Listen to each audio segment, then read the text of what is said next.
everybody. Intuition here. Thank you so much for making some time and space for us in your busy days and schedules. Something that we would like to discuss, more of a conversation with Brillian, but we believe that all of us can benefit from hearing this interesting and fun conversation. And that is the idea of you ask and you shall receive. And so before we move into this idea, we first want to encapsulate a precursor. And the precursor to that idea is you all choose the families in which you are going to be birthed into. It is not a universal council. It is not God, a big lady with a big belly in the sky, a turtle floating around in space. It is you. You are the one that chooses the family in which you will be coming in through. We discussed this a little bit in our last video in which we discussed what happens after death. So we are simply recapping to move into the idea of what it is that you ask for, that you receive. But it is important to remember that you specifically chose these people, these individuals, this family, this minutia, this bullshit, these family dynamics. You chose these people to come through. And again, we cannot sit here and blame anybody else other than ourselves and be accountable for the choice in which we made to come through a certain group of people to have, hopefully, the idea is the experience of the remembrance of our true selves. Now, the shit in between of birth and death, the shit in between of birth and remembering your true self, that is where it gets a little funky and crazy. But again, the general idea is you choose these people because you feel like they would be the best fit. They're the best representatives of what it is that will help you to remember the universal principality that you inherently are. So that is really big, highlight, bold, underline to remember, because when we talk about what it is that you ask for and what it is that you receive, you asked for these people. Again, these family members, these experiences, therefore, you've asked for it through the idea that you chose the people in which you want to come through. So the idea, again, when I say you ask and you receive, many people on this planet, on this earth, in density, woe, cry, express sadness and angst and frustration in the experiences, in the traumas and the triggers of childhood, and the traumas and triggers of adulthood, and the traumas and triggers of just being alive on this density, on this dense planet, on this dense place. And it is difficult. We will not minimize this idea that it is not challenging to be here. Obviously, it is hellacious, literally and figuratively. But it is also based on your perspective. But also, again, if we go back, it is based off of your choice. And you inherently chose these experiences, not these exact experiences, but you chose the people, the family, the minutia to come through. So therefore, in a way, you did choose these experiences. Now, again, we've heard before this idea from different spirituality principles, from different religious aspects and sex, that the idea that you chose these people, potentially, but also you have chose every experience therein. And that is a lie. Or at least that is not how we understand the life process. Again, if you chose the family, that is one thing, but what comes after the family, the person in which you come through, is inherently different, because you can only see so far as a universal principality, whatever universal principality that you are. You are little case g gods, but you are not the OG God in which can see all things at all times and know every single ending, beginning, and all the stuff in between. So because you are not the OG God, just a little lowercase g God, then you cannot possibly know every single little factor that you are going to experience in this lifetime. That is silly. Because if you did, then what the hell are you doing here? If you know that, then you know far more than just what it is that every experience that you're going to come in through and experience. That would be silly. You don't know something in the ether and then come down to experience it. You don't go into your car and say, I'm going to get in a car crash today. Might as well keep on driving. That's crazy. So the idea that you would know every experience that will befall you in physical density is not how we understand it. It maybe a universal principality has a better understanding of what we understand, but that is why they're a different universal principality than we are. So you choose the people, you choose the family in that sense, but you do not choose every single little experience that happens to you. So again, that is why we see an interesting confusion when it comes to those people who believe that, yes, you do choose the family, but also you chose every experience therein from birth to death and what it is that you'll experience. Because even you, if you do believe that, you still get confused when you experience something that is traumatic. And if you really knew inherently, intrinsically, whether you remembered who it is that you are or not, if that were really true, then you wouldn't be surprised when a tragedy befell you. You'd be like, well, yeah, this is par for course. Of course this happened. Why not? Why wouldn't it?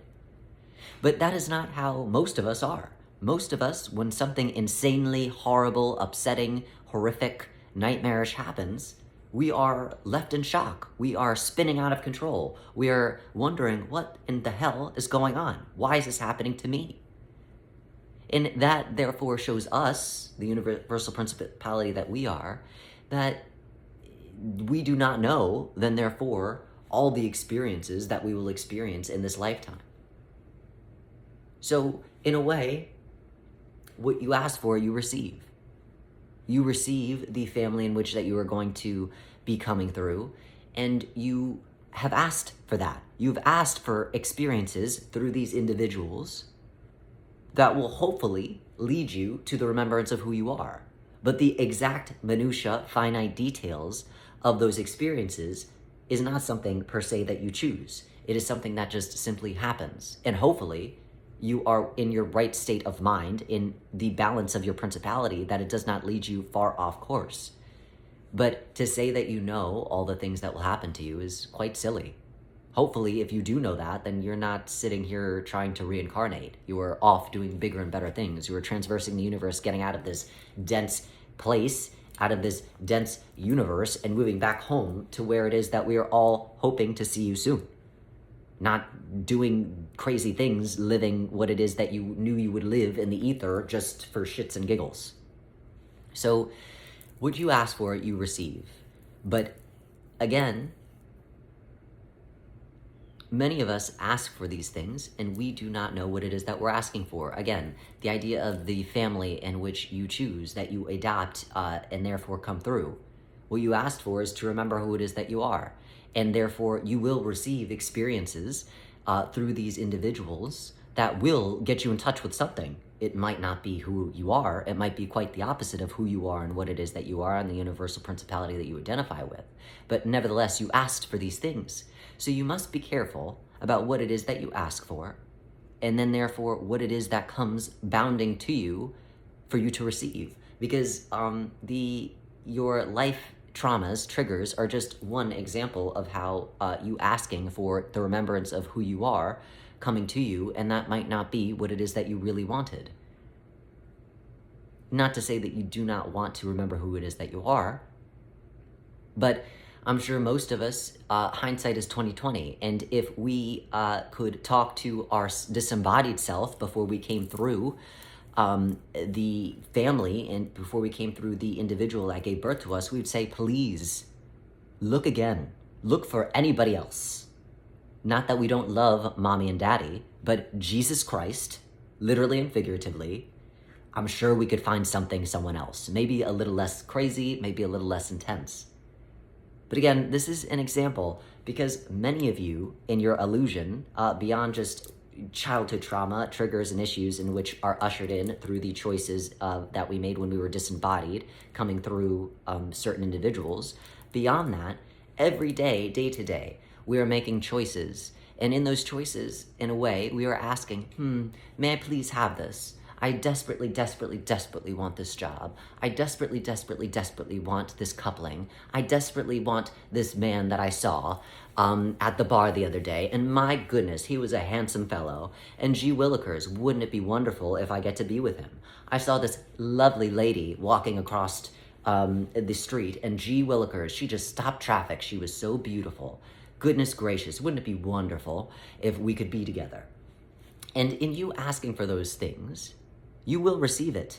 Maybe not exactly that man or woman in which you are seeing, but you get something close to that. You get maybe the energy of that returning back to you. Just like, again, you did not ask, all you asked for in coming through the family members that you came through is to remember the truth of who it is that you are. And look at everything else that you got. So much more. You got all that and more. Not only do you get to remember who you are, but you get to experience nightmarish things to show you just how much you are not the over-identification of these people, the over-identification of self, the over-identification with the personality lens, which then therefore creates an illusion, which then therefore drives the illusion forward. So you get all that and more. But maybe you didn't want all that and more. Maybe you just wanted all, but not the more aspect.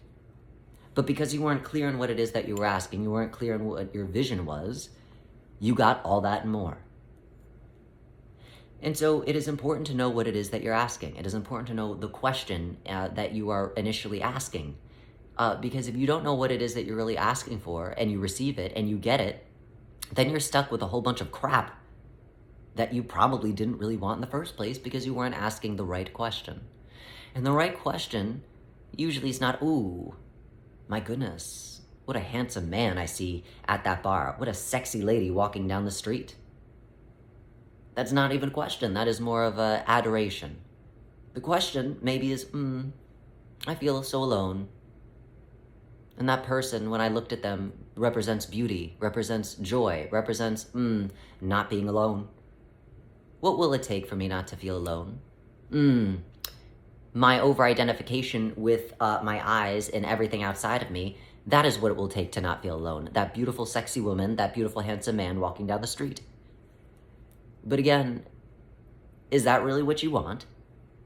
In the context of not wanting to feel alone, and you reaching out for something, someone that still isn't you, you still get to feel alone, but maybe just with another person right next to you, just with a beautiful, handsome man or a beautiful, sexy lady sitting next to you. But you're still alone. You could still feel alone even when you're in a crowded room. You could still remember all it is that you are without the traumas and triggers of all the other bullshit that comes with third density and traumas and experiences. So the question is, what is it that you really want? Because you will always get what you receive. You will always get what you ask for. But we don't realize that we're getting what it is that we ask for because we're not clear on what it is that we're asking. And therefore, when we're not clear, what comes back to us is as vague as the initial question in which we asked. So you must be clear in what it is that you're asking for. You must be clear on what it is that you want, because if you're not clear, you're going to end up with so much more that maybe is fantastic and wonderful, but also more times than not is full of scary surprises that you weren't anticipating. So it is important to know that you, again, are the little case G God. And as a little case G God, you are creating everything in which you see. Now, of course, you are co-creating with 7 other universal principalities in that sense. So you're not completely to blame for everything that you see, but at least 50% is yours. So therefore, it is important to be accountable, and it is important to know what it is that you're asking for, and then therefore creating, and then therefore seeing come and hit you in the face in real time, in physicality. So if you do not like the things in which you're seeing, then what in God's green earth what in your green earth, because you are a God, right? What the hell did you ask for? And if you were vague in your questioning, well, the reply is going to be vague. And the reply is everything that you asked for and then some. So if you don't like what you're seeing in your life, we're not going to sit and say it is all your fault. Get it together, principality. What the hell are you doing? But we will say, where is your accountability and what have you been asking for that you do not like? Because once you clean up how you're asking the question, it allows for a lot cleaner response. If you're simply wanting to mitigate feeling alone, then give yourself some love, some time, some energy. And as soon as you give yourself that, you will feel less alone. And twofold happens. As soon as you start reinvesting in yourself, asking the right question, and then therefore giving yourself exactly what it is that you need, that right person will come along, not because you feel alone, but because they sense your completeness, and because you are complete within yourself and not reaching out because you are empty, because you feel alone and therefore, oh, maybe they will fill my cup. Because you are complete, people start running towards you. Not because they want to empty your cup, but because they sense that you don't need them. You sense that they sense that you have everything that you need. And then therefore, they don't feel so needed by the needy. So everything you want can be yours, but you have to know what it is that you're asking, what it is that you want, therefore, and how you know what it is that you want is by remembering the truth of who it is that you are. And hopefully you chose the right people to come through, in which help to reinforce positive experiences so that it is easier for you to remember who it is that you are. So that when you know who you are, the universal principality that you are, you know what you want. So therefore you know how to ask the question of what it is that you want. And then when you ask the question, you receive exactly what it is that you want, nothing more, nothing less. And as you receive and your cup is full, you get more. Not even because you asked, but because there's a sense that you were complete and full. And so therefore, in your fullness, you attract bees like honey. So, you are the honey. Allow the bees to come to you, but they will only come when you are full of yourself in a positive way, not in a narcissistic, egotistical way. But again, that only comes when you know yourself. So, what are you waiting for? Sit with yourself. Find out the curiosity that is you. Because I can assure you, you will be astounded, you'll be shocked. You won't feel so alone. You won't feel so traumatized and triggered to sit in your stillness. You'll feel overjoyed, excited. Oh my goodness, I didn't even know that that was in there. What an exciting aspect of myself that I totally forgot about and that I can bring forth. And as I bring that forth, other people see that and are attracted to that and magnetized to that. And I get to choose, then therefore, what I want to add to my cup, as opposed to just taking as much as I can because my initial question didn't get answered in the way that I hoped, and therefore I got a bunch of crap that I didn't really want. So, we hope that that makes sense. It is a little long-winded, but we are intuition, and intuition can sometimes be a little long-winded. So, we wish you love, light, peace, grace on your journey. As always, we thank you for making time and space for us, and we look forward to seeing your full self very soon.